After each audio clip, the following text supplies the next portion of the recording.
নমস্কার বন্ধুরা, প্রত্যাশায় আপনাদের স্বাগত। তো আজকে এই ভিডিওর মাধ্যম দিয়ে আপনাদের দেখাবো যে যাদের বাড়ির আশেপাশে বা খামারের আশেপাশে পুকুর, নদী, নালা, খানাখন্দ এই সমস্ত জলের ব্যবস্থা নেই, তারা কিভাবে হাঁস পালন করতে পারবে সেই সমস্ত ভাইদের জন্য আজকে আমরা এই ভিডিওটা করেছি। যারা ডাক পালন করতে চান তো তাদের জন্য কিন্তু এই ভিডিওটা। এখানে কিন্তু পশ্চিমবঙ্গের বাইরে যেভাবে হাঁসের চাষ করা হয় তো সেই পদ্ধতিটা তোমাদের সামনে তুলে ধরছি। তো এখানে কিন্তু প্রচুর দেখো চড়ার জায়গা রয়েছে। তো এখানে সেই অর্থে বড় জলাশয় না থাকলেও এখানে প্রচুর ফাঁকা জমি রয়েছে, চাষযোগ্য জমি রয়েছে, যেগুলোতে কিন্তু অফ সময়ে কিন্তু সেই জায়গাগুলোতে অল্প বিস্তর জল থাকে। তো সেই সমস্ত জায়গাতেও কিন্তু তোমরা এইভাবে চারিয়ে বা চারণ করে তোমরা কিন্তু হাঁস পালন করতে পারো। এই হাঁসগুলোকে তোমরা যদি ওই ফাঁকা জায়গার উপর চড়াও, দেখবে হাঁস কিন্তু তার নিজের প্রয়োজনীয় খাবারটা কিন্তু সেখান থেকে সংগ্রহ করে নেবে। এবং এইভাবে যদি তোমরা চড়াতে পারো হাঁসগুলোকে, দেখবে তাদের শরীর স্বাস্থ্যও কিন্তু ভালো থাকবে। এবং এতে তোমাদের কিন্তু ফিডিং যে কস্টিংটা, অর্থাৎ যে খরচটা, প্রোডাকশান কস্ট, সেটা কিন্তু অনেক কম হয়ে যাবে।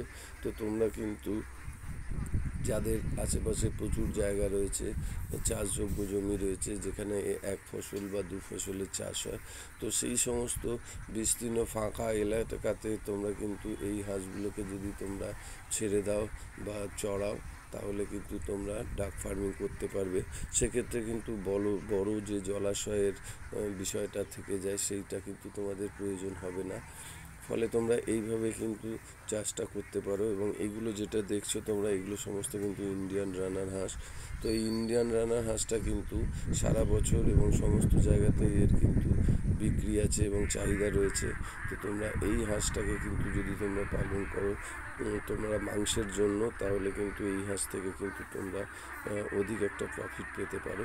এই যে দেখো, এই জায়গাগুলো কিন্তু ফাঁকা জায়গা পড়ে রয়েছে, এখানে কিছু জঙ্গল হয়ে রয়েছে, কিছু লতা পাতা ঘাস ইত্যাদি সব হয়ে রয়েছে।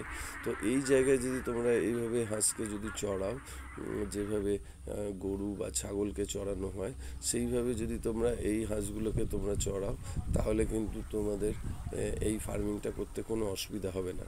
এবং হাঁসের প্রসঙ্গে আর একটা জিনিস বলে রাখি, যে হাঁস কিন্তু দলবদ্ধভাবে বাস করে।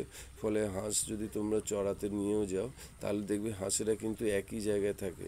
এরা মুরগির মতো বিচ্ছিন্ন হয়ে আলাদা আলাদা থাকে না। দেখো, প্রত্যেকে একটা দল বেঁধে থাকে, এবং যেদিকে হাঁসের একজন যায় সেদিকে কিন্তু বাকি সবাই যায়। তো এই হাঁসের মধ্যে কিন্তু এই একটা সুবিধা রয়েছে, এরা কিন্তু দলছুট হয় না। ফলে তোমরা বিস্তীর্ণ এলাকাতে কিন্তু এইভাবে চাষ করতে পারবে। এই যে তোমরা দেখতে পাচ্ছ, এখানে একজন ফার্মার ভাই চাষ করছেন। তো এই রকম বিস্তীর্ণ খোলা এলাকাতে কিন্তু তোমরা এইভাবে কিন্তু চাষ করতে পারো। এগুলো বেশিরভাগ অন্ধ্রপ্রদেশের দিকে এই ধরনের চাষ হয়, বা ইউপি, ঝাড়খণ্ডেও কিন্তু এই ধরনের বা এই পদ্ধতিতে কিন্তু এই ধরনের হাঁসের চাষ করা হয়। তো এই ভিডিওটা তোমাদের সামনে আমরা এই জন্যই তুলে ধরলাম, যাতে তোমরা এইভাবেও তোমরা খামার করতে পারো, বা এইভাবেও তোমরা কিন্তু এই ফার্মিং করতে পারো।